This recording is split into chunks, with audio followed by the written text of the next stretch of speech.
Bom dia, hoje vamos falar sobre radiomonoensaio. Minha equipe é composta por Cláudia, Terezinha e eu, Rayane. O radiomonoensaio foi desenvolvido por Besson e Allen.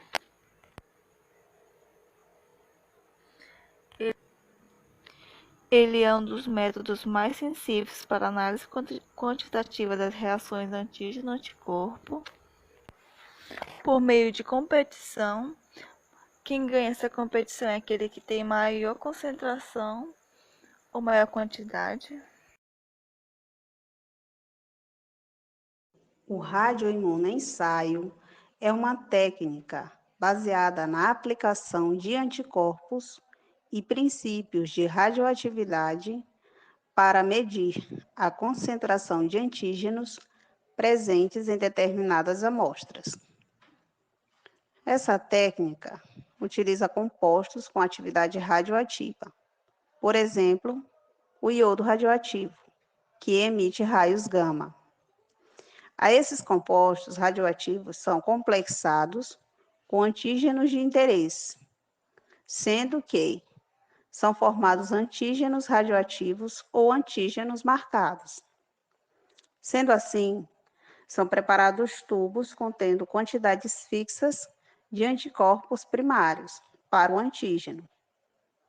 A esses anticorpos são adicionadas quantidades fixas de antígenos marcados radioativamente, os quais se ligam especificamente aos anticorpos, ocupando todos os sítios de ligação.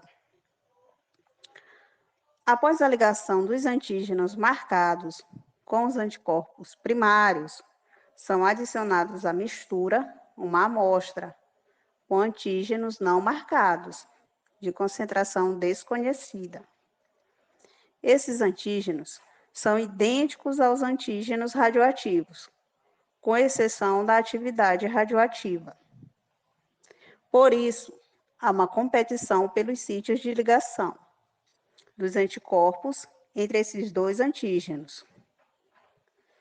Depois de algum tempo, a reação chega a um equilíbrio e então são adicionados à mistura anticorpos secundários, que reconhecem os anticorpos primários, formando complexos de grande peso molecular. E também dando origem a uma fração de antígenos livres.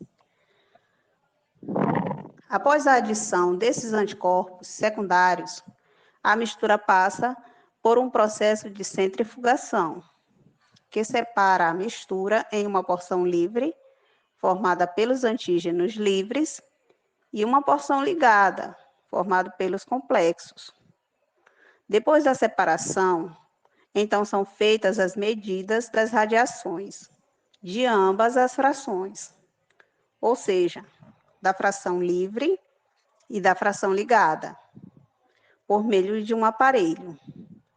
E, finalmente, são feitas as reações entre as duas intensidades de radiação, ou seja, entre as duas frações, ligada e livre, que são inversamente proporcionais.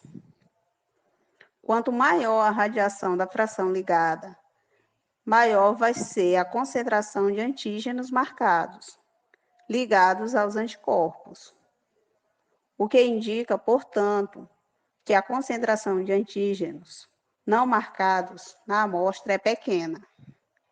Por outro lado, quanto maior a radiação da fração livre, menor vai ser a concentração de antígenos marcados, ligados aos anticorpos, e, portanto, indica que a concentração de antígenos não marcados na amostra é grande. Desse modo, a partir da radioatividade emitida pelos antígenos radioativos, pode-se determinar a concentração de antígenos na amostra. Vantagens e desvantagens da técnica de radioimunoensaio. Uma das vantagens é a rapidez, sensibilidade e especificidade, onde a sensibilidade é a habilidade de detectar quantidades mínimas de antígeno ou anticorpo pesquisado. E já a especificidade é uma característica que indica que o teste em questão identificará somente o antígeno ou anticorpo pesquisado. Outra vantagem é a possibilidade de automação, armazenamento de material biológico, baixo custo operacional e requer pouca amostra. As desvantagens são elevados custos de biossegurança, instabilidade dos radioisótopos, quando é limitada a duração da atividade dos radioisótopos. Problemas com o descarte de material, porque se trata de um material radioativo, e certo grau de reação cruzada, com interferentes existentes na amostras que podem originar falsos positivos.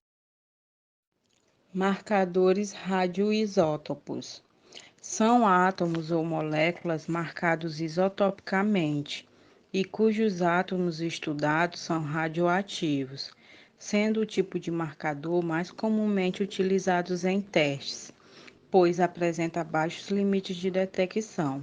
Os três mais utilizados na radioimunoensaio são trítio, conhecido também como trício.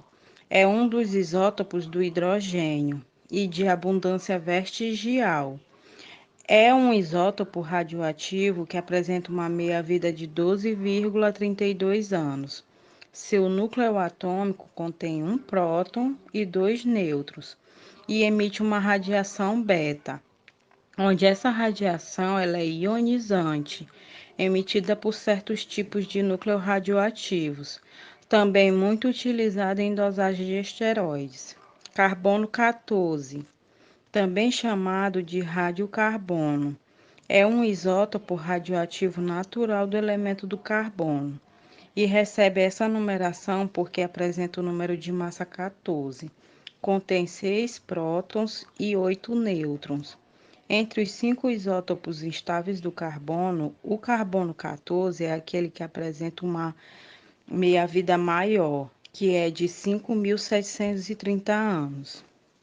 Iodo 125 é o radioisótopo mais comumente empregado, que apresenta uma meia-vida de 59,40.